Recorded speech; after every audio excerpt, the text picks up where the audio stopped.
বন্ধুরা এই ছাদটা মানে দেখতে সুন্দর, কিন্তু ছাদের একটা রহস্য আছে। বৃষ্টি পড়লে এটা থেকে মানুষ পড়ে যায়।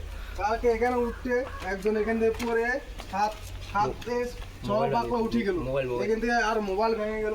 ছাদটা দেখতে অনেক সুন্দর, মানে এমনি ঠিক রহস্য এটা যে বৃষ্টি দিলে বৃষ্টি পড়লে এখানে উঠে মানা পড়ে যায়, মানুষ পড়ে যায়, হাত পা ভেঙে যায়।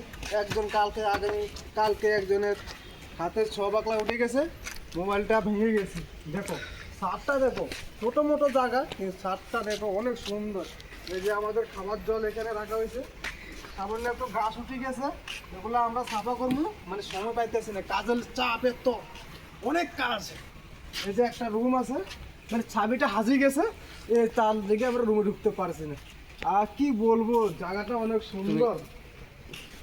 এখান থেকে একটা ভিউটা দেখো তুমি। এখান থেকে ভিউটা দেখা দাও, ভিউ দেখো কি মজার ভিউ, অনেক সুন্দর প্রকৃতি। এদিকে দেখো, এদিকে দেখো আমরা কত নিচে আছি। দেখো তোমাদের সাথে কথা বলতে বলতে এখন বৃষ্টি এসে গেছে, এখন আমরা নিচে নামে যেতে হবে, নাহলে আমরা রাত্রে পড়ে যাবো।